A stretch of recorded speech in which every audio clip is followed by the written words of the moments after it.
So eto na nga po mga idol, Dallas Mavericks sinisiraan si Luka, inilabas ang tunay na dahilan kung bakit nila ito trade sa Los Angeles Lakers. At Big 3 bagong tryo ng Lakers mga kaibigan magdadala sa kanila sa playoffs.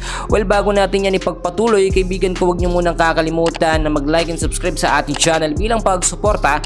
Maraming salamat po mga kaibigan. Matapos yung huling naging laban ng Lakers kontra sa Dallas Mavericks, final score nila 107-99. At napansin naman natin, more on highlights po ito ni Luka Doncic mga kaibigan, dahil syempre issue pa rin yung naging trade kay Luka dito sa Lakers. Kung titignan po ninyo, si Luka Doncic mga kaibigan na bigyan ng 35 minutes of playing time, merong 15 rebounds, 12 assists at 19 points, and so far siya yung may pinakamagandang stats sa naging game nila dito nga po sa Dallas Mavericks. After nung naging game, after gumawa ng mga stare downs at na makipagsabayan itong si Luka dito nga po sa kanyang dating team, no, at ipahiya etong si Nico, tuwan-tuwa yung mga fans, nagpapasalamat pa kay Nico sa nangyaring trade. Etong Dallas Mavericks mga kaibigan ay naglabas na ngayon ng kanilang tunay na dahilan kung bakit nila talaga trade dito si Luka sa Los Angeles Lakers.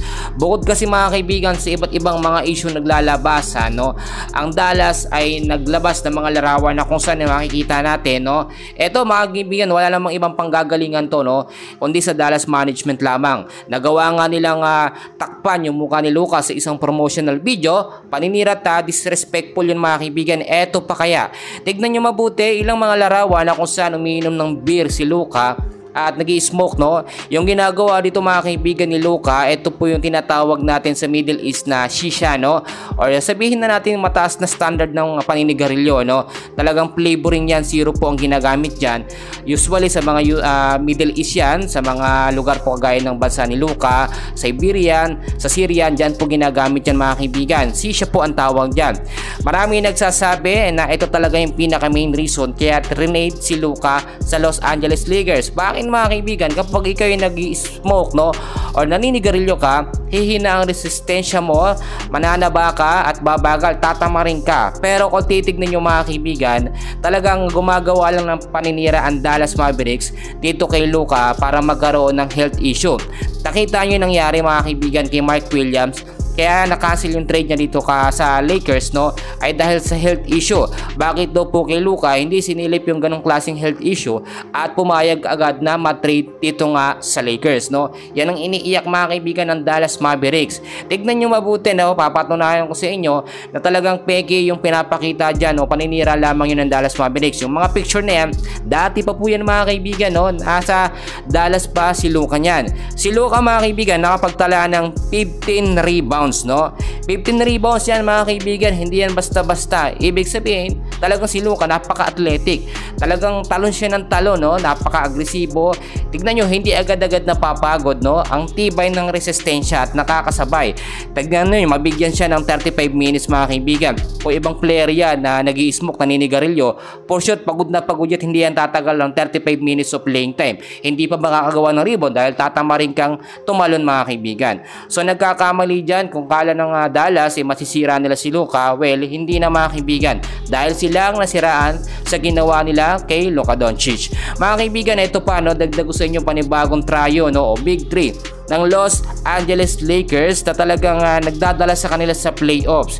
Unang-una, alam naman natin LeBron James, pangalawa si Luka Doncic, at eto nga pong si Austin Reeves. Sa huling naging game nila, nakita natin so far mga kaibigan, ang ganda ng stats nga po nitong si LeBron. Merong 37 minutes of playing time, merong 12 rebounds, 3 assists at 27 points. Si Austin Reeves, 38 minutes of playing time, 3 rebounds, 5 assists at 20 points naman mga kaibigan. Ito yung sinasabi ko sa inyo na pagkakataon talaga ng Lakers na muling magkampiyon na kasama si Luka. Kayang-kaya yan, dahil nga po nasa pan-top 4 sila sa standings dito sa Western Conference.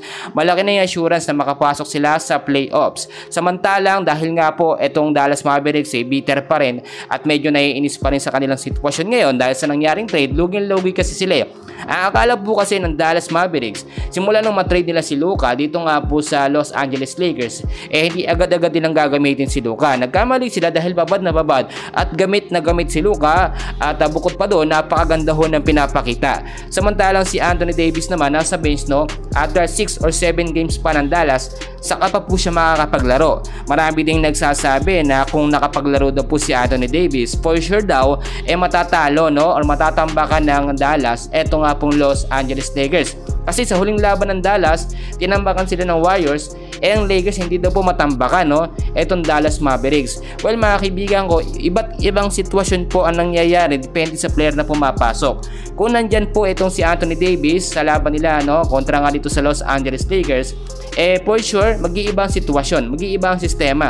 For sure, ibang mga player po ng Lakers, mga kaibigan, may bibigyan ng oras. Sa pagkakataong ito, starting 5 na lineup nga po ng Lakers, yan talaga yung ginagamit ngayon, no? So far ni JJ Redick, which is Rui Hachimura, nandyan po mga kaibigan si Jackson Hayes.